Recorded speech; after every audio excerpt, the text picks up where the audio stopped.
Nice to meet you. Jane. Nice to meet you, Jane. I am Joshua Davis, and I am enrolled in a interviewing course here at Eastern. I want you to know that my work is being supervised by Dr. Moore. This means I will review what we talked about with Dr. Moore to ensure you the best service possible. I would like to start by saying that everything you say will be between us. It is required by law to keep everything you say confidential. However, just so you know that there is legal and ethical limits to confidentiality, such as suicide, homicide, child abuse, child neglect, elderly abuse, just things fall in that in categories, stuff like that. If any of these happen to come up during our session, I am obligated by law to break confidentiality and go to the appropriate authorities. Before we start, I want to clarify that you understand all of these rules and everything. Okay, well, great. Today. I'm having some adjustment issues. Oh, really? With some changes recently in my life. Oh, so what kind of changes? Mainly with my job. I'm currently really? unemployed. The factory I worked at shut down just recently. I'm a single mother, so it makes it really hard. So you got a lot of issues you're dealing with that's on your mind, correct? Yeah, I do. So, have you looked for any new jobs or? I have, but with my history, my mental history, it makes it kind of hard for me to feel comfortable applying for certain positions at jobs and not feel judged by it. Yeah, I totally understand that. It's having that label on you can really be an issue, so to It's say. a small town, so word gets around. So a lot of people talk and gossip in your town. Yeah, it makes a lot of sense coming from a small town that is more likely to happen. Yeah. So, you said you're a mother of 3 kids? I have 3 kids. Melinda, Lexi, and Sue. They're all pretty independent because they've had to deal with a lot of changes and a lot of situations with me growing up, so pretty self-sufficient. You said changes. What specifically are the changes that your family's going through at the time, or at this time? Ups and downs, kind of after my husband passed away of a sudden heart attack, so that was a surprise and painful. And yeah, it makes a lot of sense. I mean, losing someone so close to you is really dramatic. So, how are things in your family now that all you guys had to adjust and adapt to the new lifestyle without having your father around and your husband It's around? still kind of rocky to be a mother and a father, but they respect me and they take care of me. They've been with me through a lot of things, so I'm thankful for that, but at the same time it's hard not to feel kind of hopeless and, get down sometimes and feel like I can't provide the kind of life that I should for them. So it's hard to have all that responsibility and to keep them happy and let them know that it's going to be okay. So you do have a lot on your plate, and things are going to be challenging now that you are a single mother, and things that you didn't expect to happen that happened. I mean, you said that it's hard not to be hopeless, which makes a lot of sense, especially as a person in your position right now. What about your? You said you're currently unemployed. Do you have any luck? Any companies or anybody that would attempt to hire you? I would say so. If I could get the motivation to put myself back out there, or maybe to try to find a job somewhere else, maybe relocate or get a fresh start. I don't know if that'd be a good idea, but I feel like sometimes that would be best for me and my family. I don't know how they would feel about relocating and starting over somewhere else, but yeah, it makes sense. Getting up and moving somewhere totally different. But I don't want to just run away from my problems. I feel like that's what people would think. What do you consider problems? Just history, with my girls, people judging them for their mom, and I don't want them to be seen as the girls with the crazy mom, and I don't want them to carry that around with them. I want them to see that there are more opportunities out there for them and not have to worry about defending me all the time. So would you say that you would like for them to have a better life than what you had, or would I be getting that right? Yeah. Yeah. And just to see that, I want them to see that from me doing better than what I am, that they see that if they go through hard things, then they'll be able to come out of it too. But it's just finding the motivation. So it's really hard to find the motivation and the strength to get back out there and try to get another job. Yeah. So, Jay, as you said before, that sometimes you would like to get a new job somewhere else and relocate and somewhere different and just completely start over. So my question to you, what would be your ideal place, and what would things be like if you did move somewhere different and start over? Like, how would things be different?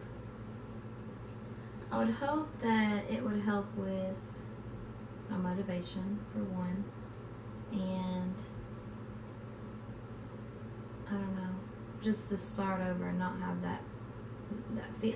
I don't know. I feel like the surroundings here and everything that I've been around for so long, it constantly reminds me of things from the past. Like, reminds me of my husband, or certain things that have happened, and, experiences.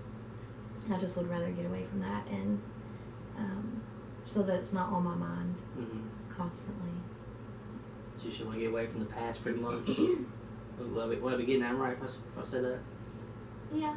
I know you're not supposed to really run from your past, but I wouldn't really consider it running. I would kind of think of it as rebuilding, I guess. That's a good way to look at it. It's very good. I'm glad that you see that it can be a positive thing instead of a negative thing. Back to your employment history and issues with that. You did mention you did have a history of mental disorders that you have been diagnosed with. Would you like to elaborate and explain that more, or how do you feel about talking about that? Yeah, that's fine. We can talk about it. In the your case file thanks, that I received, it said that you had a history with adjustment disorder mixed with anxiety and depression.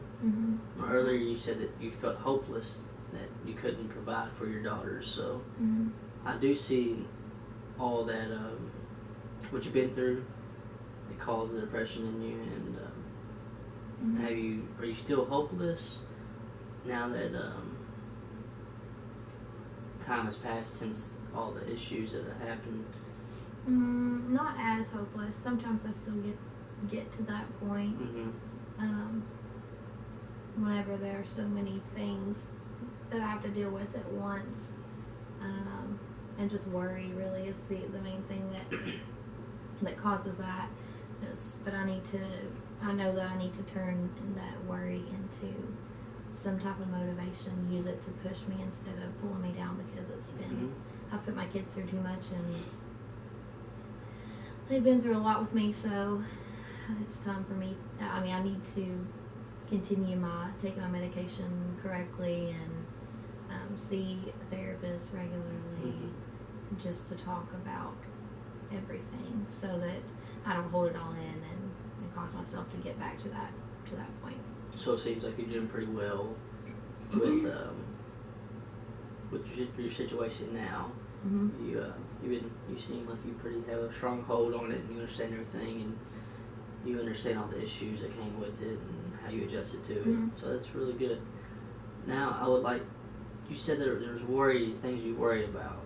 Well, could you give me like a list of like the top 5 things you worried about? Starting from 1 being the thing that runs through your mind all day, and 5 being things that 3 or 4 times run through your day. I'll have to narrow it down to 5 first, but number 1 would be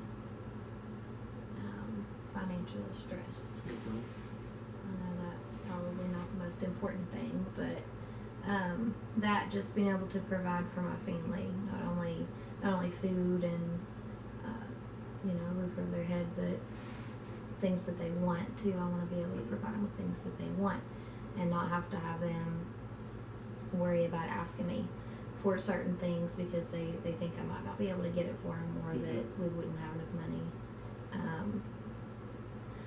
Next would probably be the future and my children's future, their happiness, their education, their motivation. Really just worrying about, hoping that they don't end up letting themselves get to the point that I've gotten to. Even though I'm getting better slowly, I don't want them to have to deal with that. I want them to know the warning signs of my mental disorders so that they can keep track of, theirs. And even maybe them see a therapist if they need to. Has any of them ever came to you discussing any issues they've had? Sometimes. I think that the reason I say they should probably have therapy is because I think that they keep a lot of their problems to themselves, which is what I do. So I think they, instead of burdening me with more problems of theirs, they don't want to do that because they know I'm already stressed. So I'd like for them to be able to talk to someone too. Yeah, makes sense. Do you want to continue on your list you were talking about? Yeah. I didn't mean to interrupt you. I just... Number 3. So you said number 1 was your finances. Number 2 was the future for yourself and your daughters. You don't got to get 5, just get the top 3. You think of one more? Yeah, there are a lot, so I'm trying to kind of think of the biggest things. Yeah, makes a lot of sense. It's really hard to do. To come up with the 3 biggest worries that you have. More, I guess, strength, I guess, in me, my strength and their strength. Just to continue rebuilding myself. I'm getting there. It's really slow so far, but I think once I figure out my plan, like my plan of action, then I think things will get a lot better. It's just I have to do it. I have to. It's just that being scared of change, because I know that change can trigger more effects. With my mental disorders and stuff. I don't want that to happen. So I'm doing it gradually. So I guess strength would be that, and being able to accept change. There is multiple stages of change. There's a preparation stage, there's an action stage, there's a maintenance stage, but also there's relapse stage. The relapse is, it's part of the process. So even if you do a relapse whenever you're doing it, you shouldn't feel burdened on yourself, because it is a part of change. It is one of the stages that happen. So that's good that you see the changes that you want to make, and it's really productive.